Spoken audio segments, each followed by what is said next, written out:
Okay, everybody, welcome back here once again. Episode 17 of the Brawl for All Pro Wrestling Show. It's Jeff Jaros back here once again with my co-host this week, Jeff Crow. What's up, man? What's up, brother? Not much, man. Glad to be back here talking some wrestling for the week and get another episode out of the way. 17 now. That's crazy. But I just wanted to make an announcement that Steven's been wanting me to tell people that he's kind of lost interest right now. So he's taking a short break, like a sabbatical from the show for a while, just to get back into it or something like that if he wants to. I think before Mania we're going to get him on here for sure, but he said tell him he blames WWE and Vince.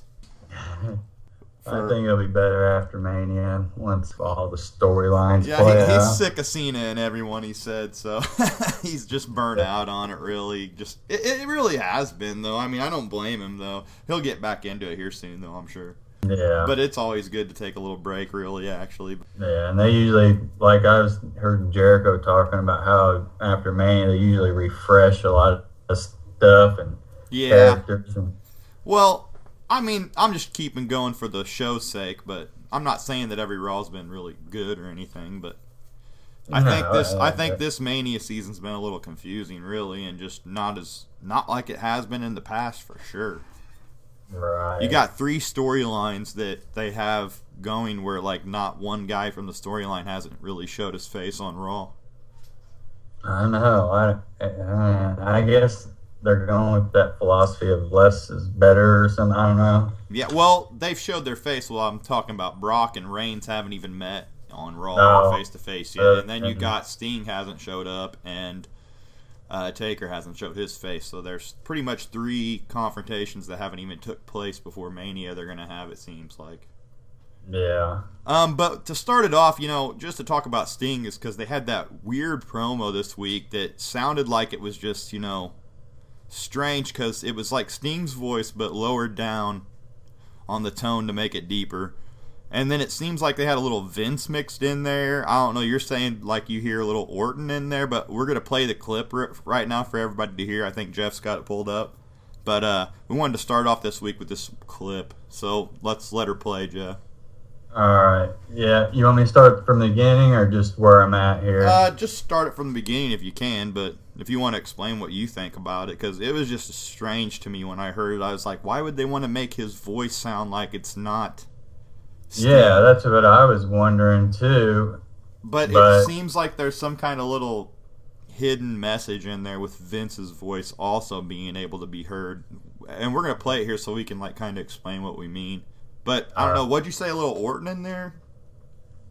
Just one part, it sounded like Orton say vengeance, but I don't know. I never sure. Really okay. The Vince thing, I'm almost positive it's Vince. I'm pretty sure too, but it sounds like Sting's talking the rest though in his voice, but it's just played deeper, I guess, to mix them all in. And then every once in a while, it'll go to his normal voice real briefly. Okay, so do you have it ready or?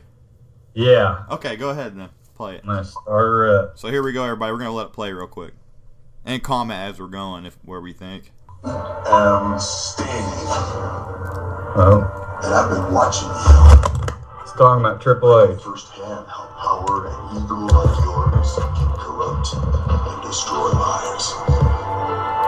When WCW perished, it fell under the watch. Now that sounds like Sting. Yeah. I tried to save WCW. I failed. I know pain. The pain of loss. And after WrestleMania, Triple H, you will too. You talk about control. It's coming up here. But you cannot control vengeance.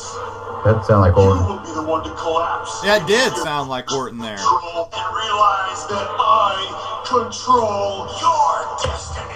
Now that was Vince. Yeah, that sounded like Vince. So that is really crazy. I don't know if I've heard anybody else talk about it yet, but it seems like some kind of subliminal message there. They got Orton mixed in with Sting's talking and Vince, it seems like. Because it does sound like Orton on that Vengeance now that you Where played he it said back. Vengeance, that sounds like Orton. And then that definitely sounds like Vinnie Mac saying that one part. And then the rest does sound like Sting, but his voice lowered.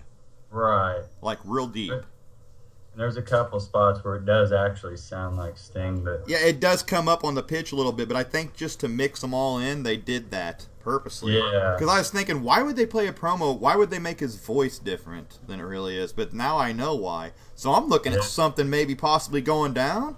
And like how they explained how, Authority and Bischoff basically, ruined WCW. So maybe they're going to have the, Vince thinking that Triple H is going to do the same thing to WWE.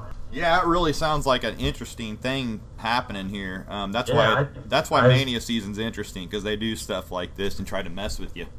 Yeah, and as soon as I heard that, I was like, that sounds just like Vince, and so I had to replay it. And I just thought it sounded so much not like Sting that I knew something was going on strange. Right.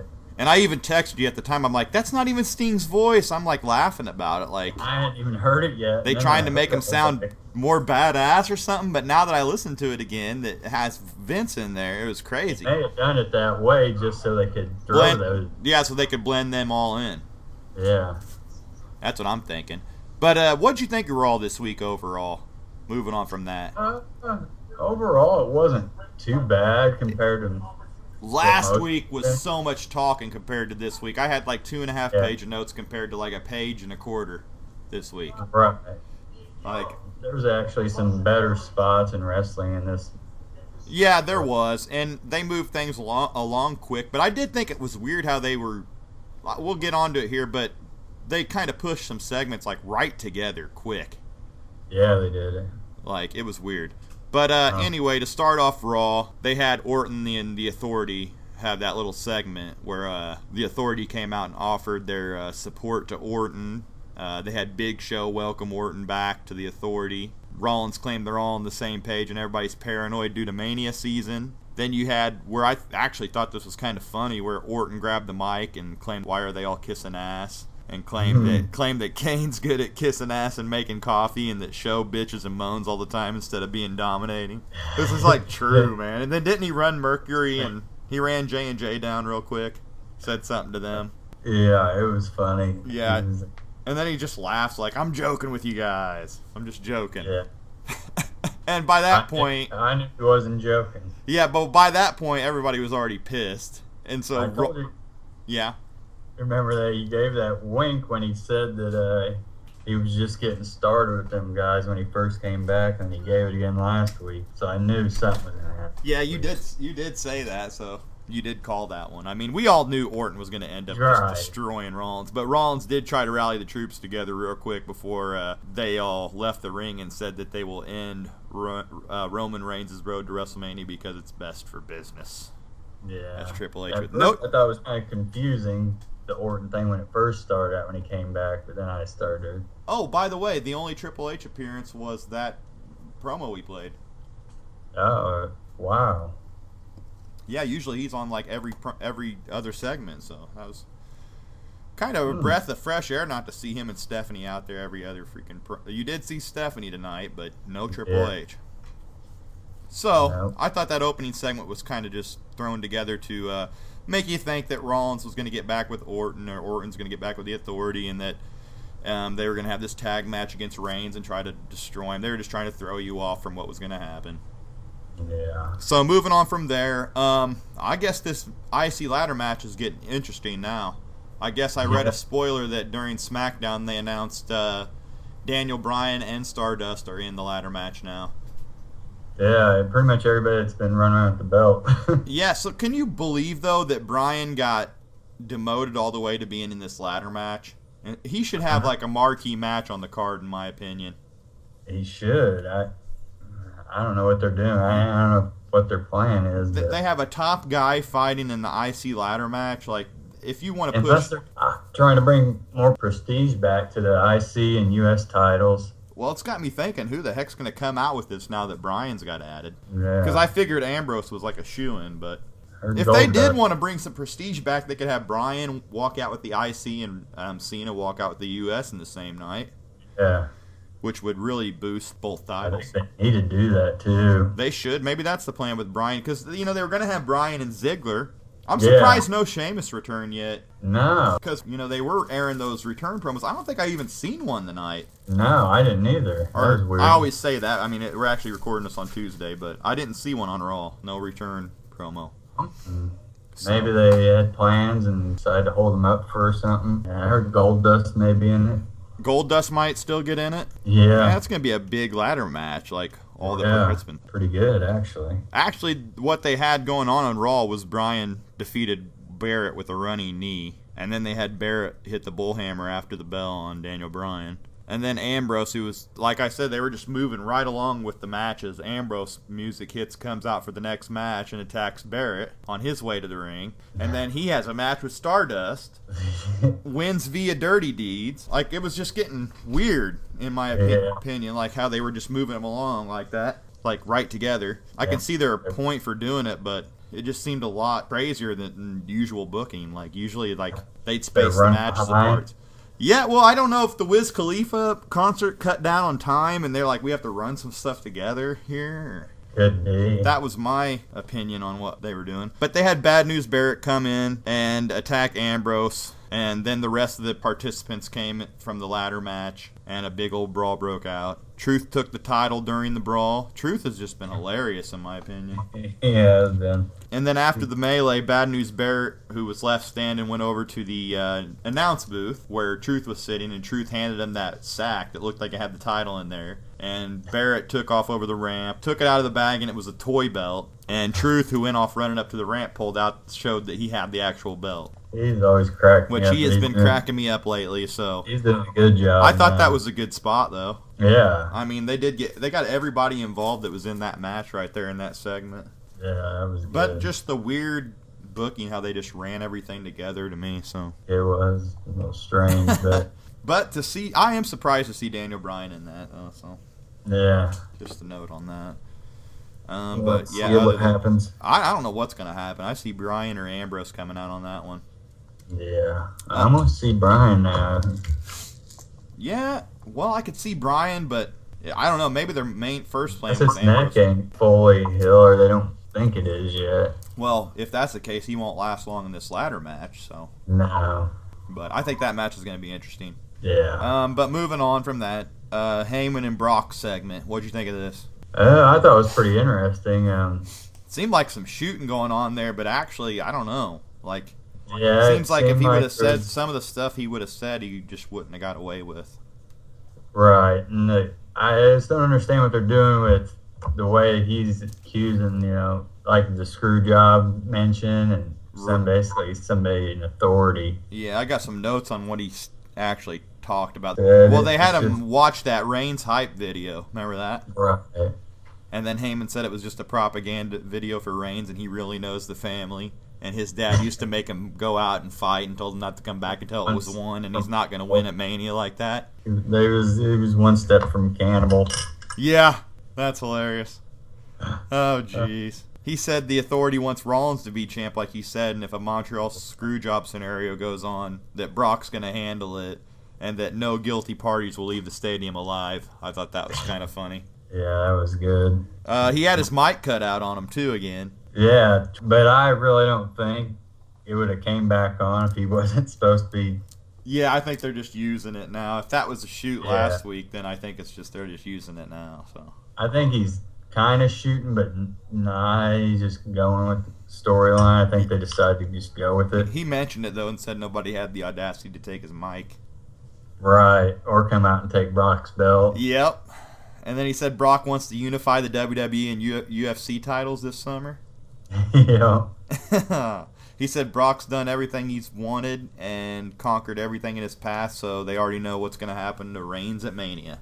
He will be conquered. So I thought the interesting note, though, was WWE and UFC titles being unified, just being mentioned at all. You know they have to be in talks. Yeah, and I've always thought that for a while now. Ever since really last Mania.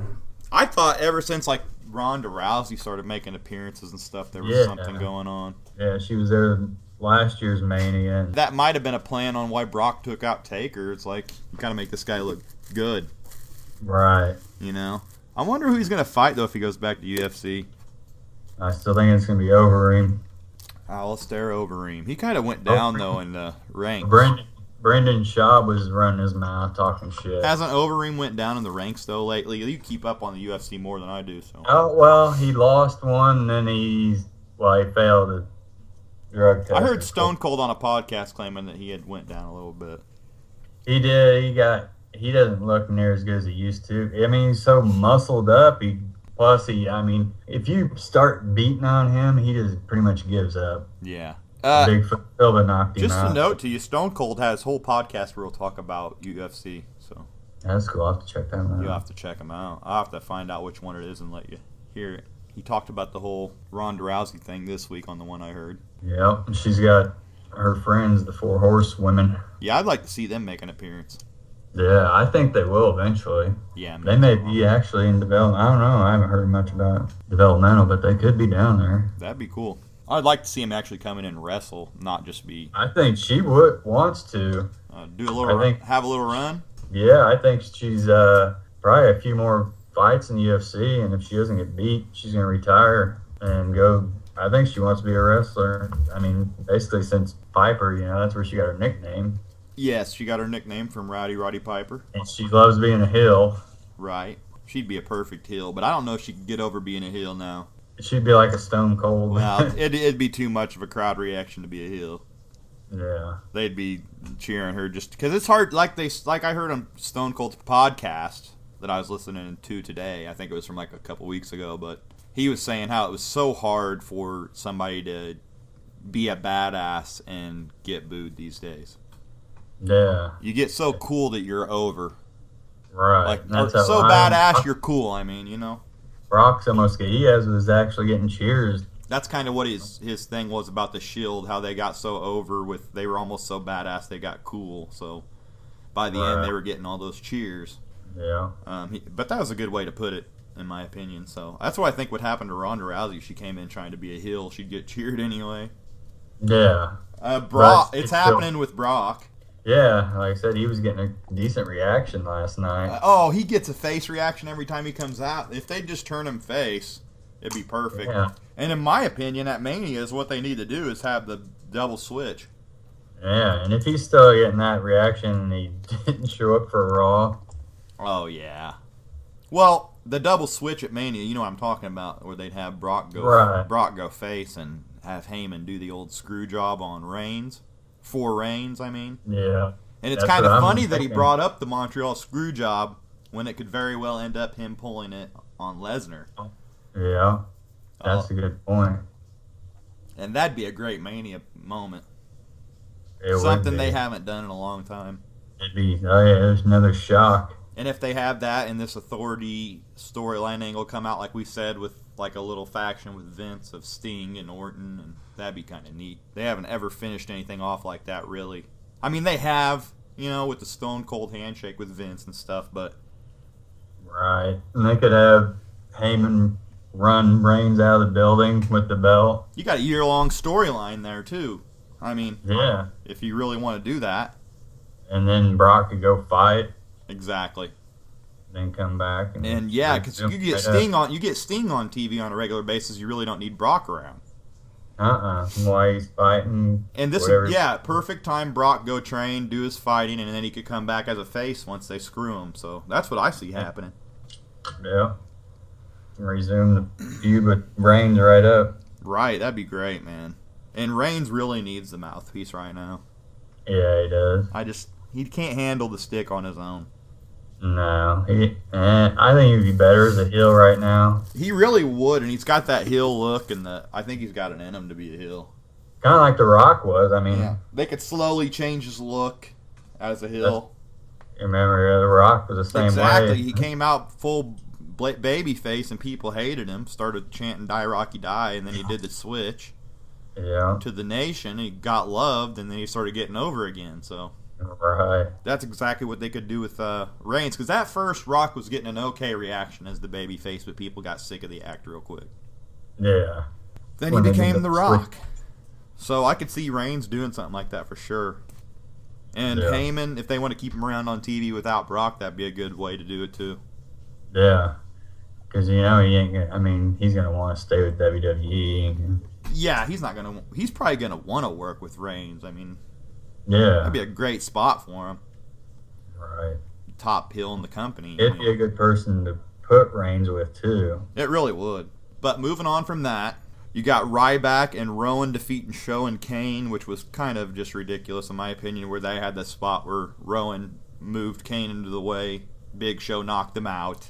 Yeah, And you didn't see that? Well, Kane and Show started arguing. Steph came out. And I seen that part, but during the match, I don't know what the heck I done. Yeah, it was pretty just. I just know that I've seen the spot. Yeah, I just can't stand Kane and Big Show. Like Steven always says, I want more Kane and Big Show on there. They should be tag team champs, Kane and Big Show for world champ. I'm surprised they're not. Oh, they'll probably end up, because Stephanie did come out and stop them from arguing. And then she claimed that maybe Orton was right and that she wants the monsters back. So that kind of made me think, oh my God, are they going to change them for the 500th time? Seriously? It was kind of funny, though. She told them to get the heck out of her ring or whatever. Yeah. Kane says they could work it out, but Steph says pack their stuff and get out of there and don't come back until they've got on the same page. So that put Kane and Big Show out of the arena. As I went back through this, I was wondering, and yeah, that's the whole reason they had this, to get them out of the arena, so they weren't there at the end to help out Rollins. Right. So I just put that together today when I was going over this. That's interesting that Stephanie is the one that booed him out. Well, Trips wasn't there this week. Well, I guess she thought Orton was on. She did. She wanted them to keep together, remember? They needed to be on the same page. She should know Randy better than that. Yep. Being on the same page is best for business, though, she says, remember? Yeah. You just saw the whole Orton thing. You just saw it coming. I mean, come on. Oh, I know. Then you had the funny spot that I wanted to mention was Miz pitching that album to Khalifa. Says they could make a hit. But Khalifa said he already found someone. He had Damien Wizdow. Yep. He walked up, spit a few bars of freestyle rap before Miz walked off, all pissed off. But I thought Wizdow was hilarious, really. He was. It didn't sound too bad on his freestyle. Nuh-uh. He's pretty talented, actually. And yes, Wizdow came out at the end of Khalifa's performance on Raw. And yes, you told me that you saw him. So he posted the tweets about how high he was during Raw. Yeah. How he did the performance high on weed. I guess WWE could be disappointed about this. I don't know. I don't think it matters anymore. Yeah, I'm pretty sure it'll be illegal soon anyway. So yeah, I mean Washington D.C. just legalized it, so I don't think it's gonna be that big of a deal, really. Vince probably smokes. Yeah, he probably does. Helps ease my arthritis. How do you think I stay in such good shape, damn it? Oh, Jesus. No wonder he's coming back. He's getting good medical, and he's back feeling good again. His eyes are always red. I thought it was just from no sleep. But Khalifa was baked during Raw, if you go back and look. Orton was probably back there with him. And then Kendrick, if he was back there, came up. Hell, RVD probably showed up just for that. Kendrick back there. Yeah. Kendrick and we brought Kendrick on the road with us this week. We got RVD in there tonight. Backstage. We got RVD here, too. You guys here to see Wiz? RVD 420. We're here to see Wiz, Vince. Oh, jeez. I did see a picture of Vince backstage shaking his hand. Yeah, I did all baked out. They probably got done smoking together. Probably did. That was some good smoke there, son. Go out there and kill it. Anyway. Oh, geez. Damien Wizdow. His performance was subpar in my opinion. I don't like when they have those kind of deals. Yeah, I didn't think Wiz's performance is that good, but maybe that's why he put that tweet out there. Yeah, I never even heard that song before. I was like, what the hell is this? Yeah, because he put, has anyone ever went out and sang a song for the first time in front of millions of people, ? And they put, has anybody ever went out and sang a song for the first time in front of millions of people on weed? Oh, man. So I think he was a little too baked. Yeah, I guess for being smoked out in front of 20, 30,000 people, it'd be pretty good, but Yeah. better than I could do. I'd probably freeze up Right, and jump good right time. off. I wouldn't have got it done. No. I just probably started The laughing. most average person probably couldn't have pulled that off, but Wiz, he's probably good. Ball J. Shout out to Ball J with Wiz Khalifa. Yeah. Okay, so the Bellas watching a clip of the WWE Flintstones movie, which was just Yeah. stupid in my opinion, and I won't be watching that probably. But anyway, they talked about the only divas being picked for the movie, and they made fun of AJ and Paige with some Flintstone jokes, which was kind of stupid, and then they said they'll win at WrestleMania. So I just thought that whole skit was stupid backstage. Like, we're going to plug the Flintstones things put it into the storyline with the Bellas. Because they're the only ones on there, so let's have them talk some shit about AJ and Paige Flintstone style. It was like, what? Yeah. Did you see it? Yeah, it was stupid. I didn't like it. Jeez. So moving on from that, anyway, because I have really no comment, except what I already said. It was stupid. And then AJ tapped out Summer Rae to the Black Widow, and pretty quick in a match. Yeah. I don't know. Other than that, moving on to the next, Rusev defeated Axelmania via Accolade. They had Axelmania come on full Hulk Hogan mode. I Claiming, know. what you gonna do, brother, when Axelmania runs wild on you, and all kinds of stuff. Yeah, he's actually starting to get a good pop. I mean, He's pretty good on the stick, actually. I don't like the whole trying to make him act like Hulk Hogan, but he deserves better than what he's gotten in the past. I think he's not that bad. Like, he is pretty good on the stick, man. Like I said, it's funny he can talk better than Reigns, but just get shit on. Right. Like, let's make you a joke now. Maybe after this, then once he starts, if he keeps getting pie, they'll push him a little bit. Yeah, but maybe. Isn't the imitation? Didn't Damian Sandow kind of wear out the imitation thing? I mean, like, Yeah. it's like I've already seen this. Right. Although, I mean, I get what he's trying to do, but why'd they have to have him act like he was Hulk Hogan on that promo? I don't know. Make him look goofy. But anyway, he got tapped out to the Accolade quick, and then Cena ran down there and actually made Rusev pass out to the STS and held it in, and just kept it held in until Atlanta was forced to give him a WrestleMania match for the U.S. title against Rusev at Mania. Made him pass out and then put it back on him again. He passed him out, but it seemed like Rusev recovered quick from the pass out. Dumped water on him. Yeah, and then he came back in and put it back on him, and then that's when Lana just yelled out, "You have a match! You have a match at WrestleMania! It's for the United States title!" And then Cena lets go and like looked all like laughing, all satisfied, like a smirk on his face, like, yeah. Yeah. But see, they need to do stuff with him like that more. I mean, make him come out and whip somebody's ass like that. They don't have to have like the whole John Cena entrance for him to come out and whip somebody. Did he just come running out this time? He just walked. They didn't even play his music. He just walked out. Okay, well, I missed that, but that's good.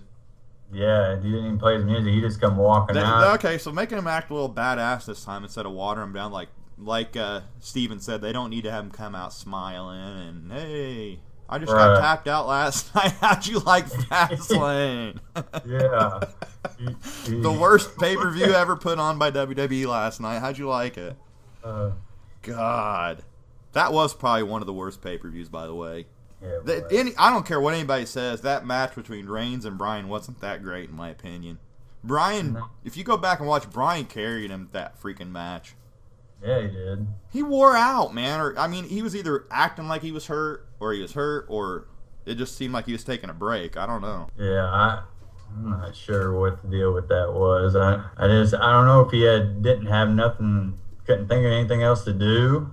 Yeah, because it came to a point like where it seemed like he was taking a lot of breaks. Right. I don't know. I just didn't seem like he'd be like him and Lesnar don't come off as a good match. No. What do you think, though? I think Rusev and Cena could put on that because they already put on that good one at Fastlane. They had the best match that night. Yeah. I think they'll have a hell of a match. So you think Cena taking this U.S. title is going to give it more prestige or what? I think so. I mean, it has to. It has to. Yeah. And I think they did the same thing with the IC title. Yeah, if they could put it on Bryan at Mania, the IC, and then the US on Cena, then that'd be great. Yeah.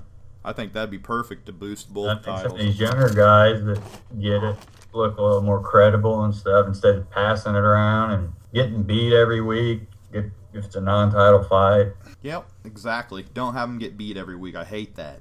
Champions losing on TV. Every time they have a match for the title, they lose. Like Barrett lost on this Raw. But I can see this kind of the storyline going with it, but they've been doing this in the past a lot, and it's just with the tag belts and, you know, any other championship match, basically, they've been doing that lately. Oh, you talking about the tag belts? You mean this crapshoot segment they had next? Well, yeah, that was, but I'm saying how they, like, any of the champs will lose if it's a non-title match. Yeah, like, I'm sick of, like, every time they have a non-title match, you know they aren't going to win. Right. But this crapshoot of a segment next was like, that's what I call it, where they had 3 straight matches, and they were just, like I said, they were just pushing guys out there like I've never seen them do before. Yeah. Because they had Biggie and Woods defeat Kid Zaro to kick it off. And then, boom, here comes Naomi with the Usos. And she comes out and fights Natalya right there on the. And Natalya kind of looked confused if you watch it. Yeah, she's like. Did they have her do that on purpose? Like, I'm having a match now, or was that just a shoot? Like, I don't know, but I don't know if they didn't let her wait or they were just. She knew she was doing this, but then they had Naomi come out and she defeated Natalya real quick. Yeah. And then, that wasn't it. Then they had Los Matadors come out and defeat the Usos. So 3 straight matches together there. It was crazy. Like, what if somebody flipped the channel and came back?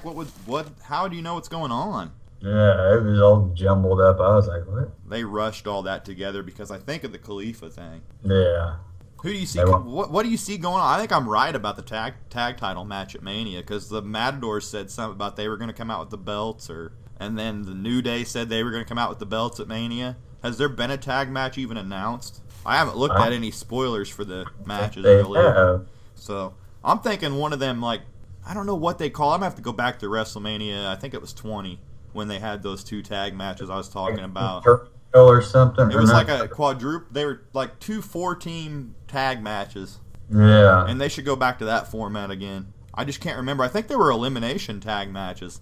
They were good. Where if somebody got eliminated, your team was eliminated, I think. And it went down to the last team. I remember Scotty 2 Hotty and Rikishi was one of the winners of that. Yeah.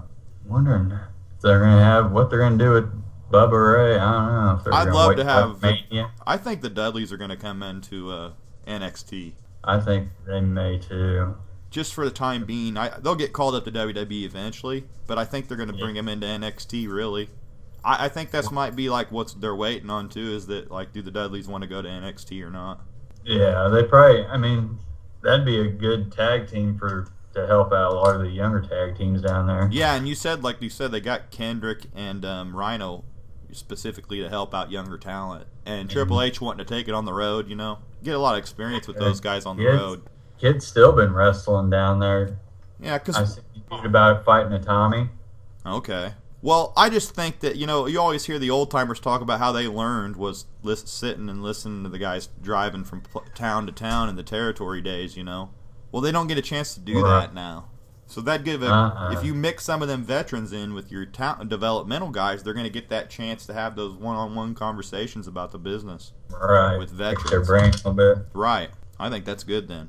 So NXT is on tomorrow night, but I think last NXT was okay. Yeah. They had the women's match for the main event, the title match. Yeah. Sasha retained. They didn't have anything really that exciting on there. No. Rhino cut a promo though, I think, didn't he? Yeah, he did. Did Kendrick get shown again? They did mention him fighting Balor, I think. He did have a good match against Balor though. Yeah. So I hope they get used more. Yeah, I think they will. I think they'll kind of probably maybe go up to the roster and down and up. They couldn't have just put him on for one match, Kendrick. No. Well, next 2 segments were the last 2 segments of Raw, but next was the coolest segment of the night, in my opinion, with the Bray Wyatt and Undertaker.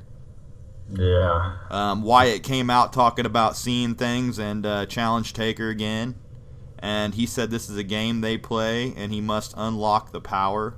He had the urn out there, which we forgot to mention, though. There was 2 vignettes earlier in the night about him and Taker, and he had the urn in the second one. I kind of missed the first vignette, though. Did he have the urn in that first one? Yeah. Okay, so they had the urn the whole night. Mm-hmm. And then when he came out, he still had the urn sitting there in the middle of the ring on a table. The urn he opened it up, and nothing happened. And then it started smoking, and lightning struck. And then the gong from the Taker was heard. The lights went out and came on slow. Wyatt's rocking chair was sitting there in the ring, which wasn't that destroyed not too long ago?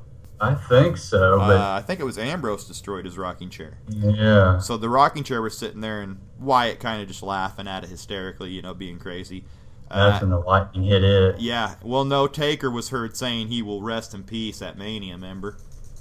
Well, you say, yeah, but... And then the lightning struck the chair. Yeah. And it started burning, and then on the screen it said that the man will come around, WrestleMania 31. Yeah, did you see what that's from a Johnny Cash song. Okay. I knew that sounded familiar. So they're thinking he's probably going to come out to that. That'd be Johnny cool. Cash song. When the man comes around or something, right? Uh-huh. Yeah, I think that's the song. So I knew that's what that was from. And he likes Johnny Cash because he was doing, God Will Cut You Down. Yeah. For a while, or whatever that song's called from Cash. Yep. Sooner or later, God Will Cut You Down. That'd be cool if you use that again, too. By the way. But anyway, yeah, like you said, the chair got struck and lit on fire, and Bray just sat there laughing at it hysterically, which I love this evil versus evil gimmick deal. Yeah. And you got to wonder, is Bray going to stick around if he jobs? Or will that be the end of him? I don't know. I don't think it'll be the end of him. I think it'll just be getting started, really. I think it'll help him a lot going in there against Taker at Mania. It just seems like whether he wins or loses. It's almost like an insignia, like his chair being burnt. Like, is that going to be the end of Wyatt at Mania? All right. I don't think it will be, but I don't know. We'll see what happens. This is interesting. Yeah, it will be weird. Like I said, I don't think it'll be helping the end of him, but maybe for a while we won't see him. I don't know. If he jobs out, I could see that. But if they're making evil, I don't think he'll be gone for that long. I think he'll come right back. But I'm still under the opinion that Wyatt's going to win the match, so I'm not changing. I think Wyatt's going to go over in it. It's possible. I mean, somehow, some way, maybe some kind of supernatural way or something they could do. He could, and then lock him in the casket again. Maybe win the final one or something. They could do another build-up. I think they should do a casket match too, or something. Mm-hmm. Maybe even a Buried Alive would be neat. Yeah, that'd be real neat, actually. I think they're gonna have. I don't know if they'll have Sting and Taker next year. I'd like to see that, but it seems like that match is just over now. Do you think Sting's going to wrestle after this Mania, or you think he's just done wrestling like it'll be his last match? Unless he goes against Taker, I don't see him wrestling anymore. Yeah, me neither. There's nobody really. But if they do an angle with the Authority, I could see him in that and possibly get another match in, maybe a SummerSlam rematch or something. The only other person I was thinking could be Shawn Michaels. They both called each other, or they both called the Icon. Right. I just don't see HBK coming back though. No, it doesn't seem like he really wants to now. I think he seems like when he did that retirement match, he was serious. Yeah, but he did. But they have tried to get him back in there. Yeah, and he did say never say never, but right. I just don't think he really wants to try it again. I don't know. I think if he don't feel he can put on as good a match as he wants to, I don't think he'll do it. I don't either. I don't think he could put on that good a match. Back tilt, jacked up, bow-legged. Oh, yeah. Well, on from there was the last segment of the night on Raw. It was Reigns versus Orton and Rollins with J&J Security. It was a so-so deal because you knew it was going to happen. Orton stepped away from the ring, leaving Rollins by himself. Actually gave him 2 middle fingers. I was surprised that he flipped them off. Yeah, they didn't show it, but he had his hands I seen it kind of, but they kind of kept it off camera. But then he let Reigns spear him and spear Rollins and pin him. Then Orton went on the rampage screaming about how he remembered what Rollins did. pretty much just whipped Rollins' ass all around. I mean, he went through the crowd, even whipping his ass, and then ended up RKOing Rollins through the commentary table to end the show. Now, this is one comment I wanted to make. This would be the perfect time to be able to get some color on there and bleed, because I mean that would have made that beatdown so much better if he'd have been a bloody mess by the end. Yeah, they should have. I mean, they did it to Orton. I mean, they should have done it, because I mean it really would have added something to that. I mean, it just seems like he just took a fake beatdown and then put through the right. It just didn't seem that great. They wasted a beatdown. And how long? And how long was that? 10, 15 minutes? Yeah, I mean they wasted a perfectly good ass whipping with no. I mean they could. That would have made it awesome, really awesome. That would have really made it great if they would have been able to blade on that and get some color and get some color somehow, either the hard way or doing it yourself. But I mean, it just would have helped so much, enhanced. That's where I'm. That's just kind of something I wanted to say, because that's where I think that blood helps so much in wrestling. On certain things, when they try to do that, it just takes away from it when they can't. Right. You don't have to bleed every match. No, but every now and then, certain situations. I mean, you got to make it look somewhat. I mean, the guy got destroyed. I mean, you think have a mark on him? Didn't have a mark on his face. I mean, come on. Back in the Attitude Era, or even in the early 2000s, they'd have just been bleeding all over the place on something like that. First time he drilled him in the head, he would have been busted. Oh God, up. Yeah. I just can't stand that, though. I just really think that would have added to that. But okay, but we pretty much know it's going to be Orton and Rollins at Mania now. Yeah, but it would be great to get Jon Stewart involved, though. Yeah, I think they might still. I don't know. He gets Jon Stewart in his corner, and Rollins gets J&J. That'd be a good Mania match. That'd be. Getting a celebrity involved like they like to do. Mm-hmm. And it seems like Stewart enjoys doing it, so. Well, yeah, he knows what he's talking about. I mean, he pays attention to, does his research and watches it, looks like. Other than being too long and no color, I guess it was okay of an ending, because they did put him through the table. I don't like how the tables break now. I mean, you go back to the Attitude Era, they exploded when they broke. Now it's just like they just collapse straight to the ground. I know. It's like they're rigged to just collapse. Yeah, it's like that table was supposed to collapse. I mean, it doesn't look organic anymore. I would have rather him got a real table out and busted it. And it looks like they have more screw up and not break anymore, too. It's whoops. Yeah, do it again. That's always funny when that happens. I think it happened not too long ago. We talked about it. Somebody did. So that was Raw. So I'm going to give it a mediocre overall, really. I mean, it was good, but could have had a lot more involved. And I guess, I don't know. Like I said, it was good because they had a lot of spots that moved on storylines, like the Wyatt thing. I liked the Heyman segment. But it seems like they just need way more star power for being Mania season. I know, building up to it does. And it seems like it was just mediocre for a Mania month. Like, every Raw should be special going into Mania, I think, on the month that it's happening.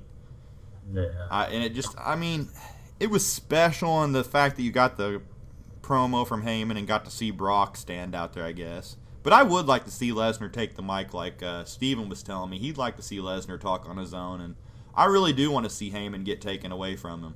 Yeah. I think Heyman, they need to move on from that. It's been too long now. It's getting old.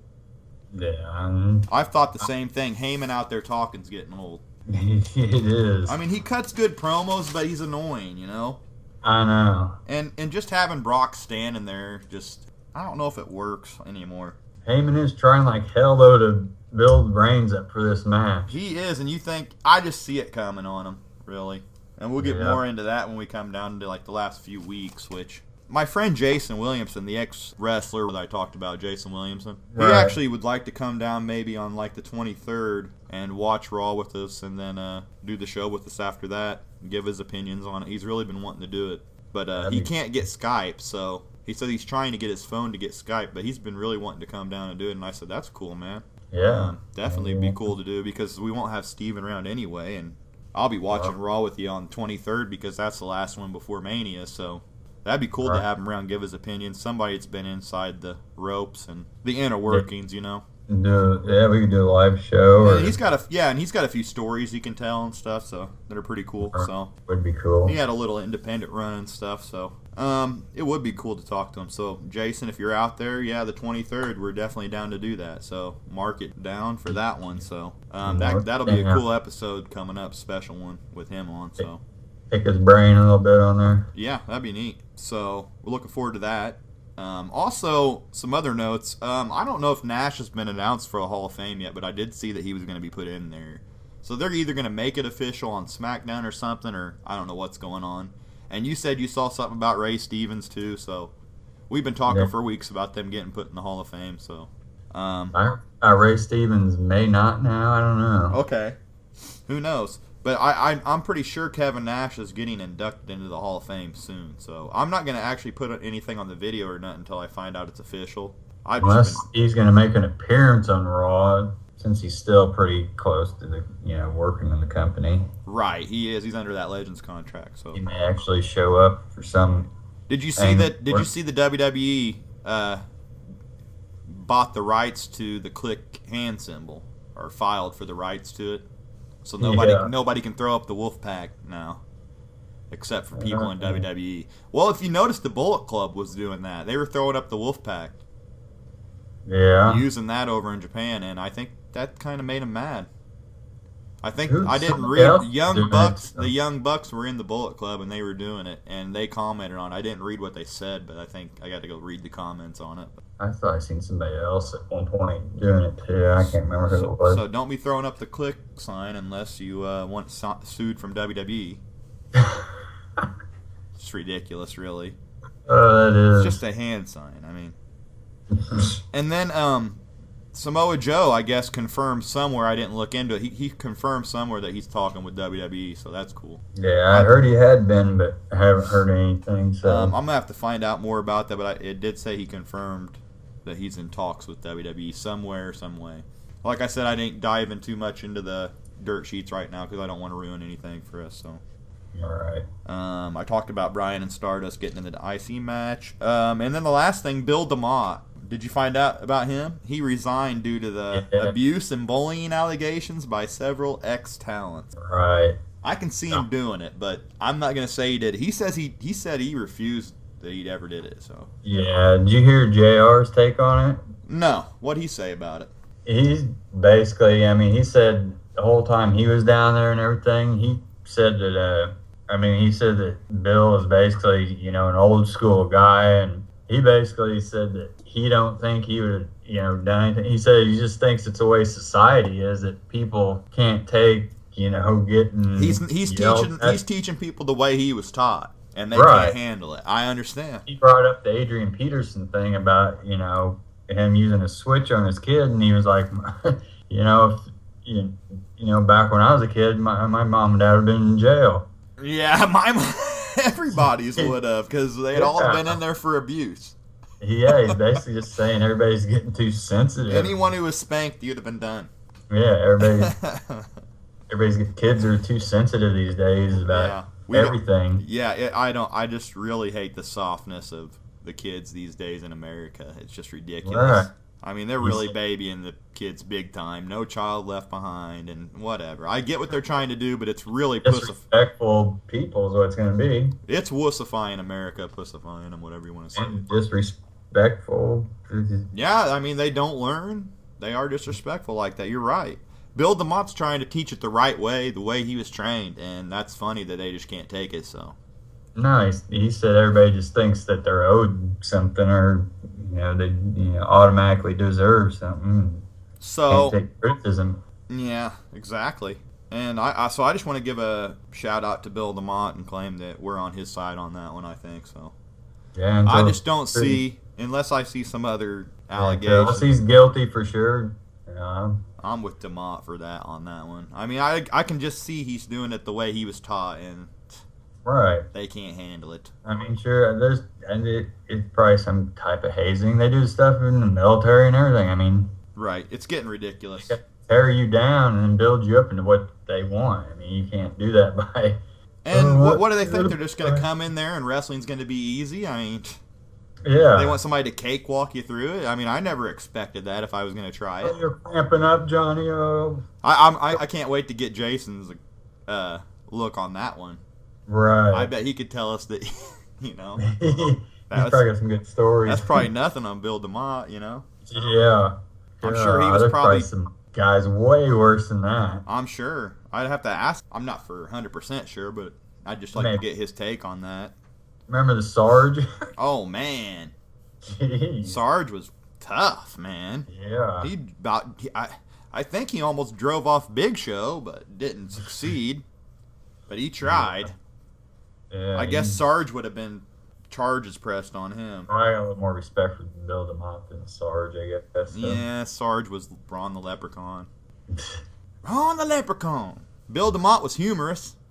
Humorous. He was good, though. No laughing matter. But anyway, yeah, shout out Bill DeMott, man. I think he's innocent till proven guilty on that one. But I think that's all I have to talk about this week. So if you want to wrap things up, we can, Jeff. If you don't have anything else to say that you've heard or anything. I'm trying to think if there's anything that I did hear or come across. Other than CM Punk might be fighting at 170 now. Okay, I haven't heard about that. In middleweight, they're not sure. I'm interested to see what he's going to fight at and who he's going to fight. Right. And they're going to put him against somebody pretty decent, I'm sure. And what was he wrestling at? 200-some pounds, right? Yeah, he was like 220 maybe, or 215. So he's cutting down that much to fight. They said he's lost a bunch of weight training. God, he's going to look sick. Yeah, but I heard Duke Rufus he's trained with doesn't really want him to fight for at least a year. Probably be a good idea. Right. You really need to train for something like that. You can't just jump into it. And he's no Lashley or Brock with the amateur background. No, and they're pushing him pretty good in there. It sounds like so. Could you imagine him just getting beat down? They said he's been starting to do some, live stuff in the gym there, some sparring. Well, yeah, like Mitrione and them up there. I guess time will tell. Yeah. Anything other than the Punk deal? No, I think that was about it. So Punk fighting at 170 in UFC, most likely. Yeah. So we'll have more on that as it develops. Episode 18 next week. Remember to tune in. I want to thank everybody for tuning in to episode 17 this week. Any comments, leave them on YouTube or Facebook. Make sure to like us on Facebook if you find us on there. If you find us on YouTube, subscribe. Yeah, I just want to thank everybody for listening. Until next week, Jeff, I'm going to say peace out. Peace out. It's been real, everybody. man. Yep. All right, have a good one, everybody.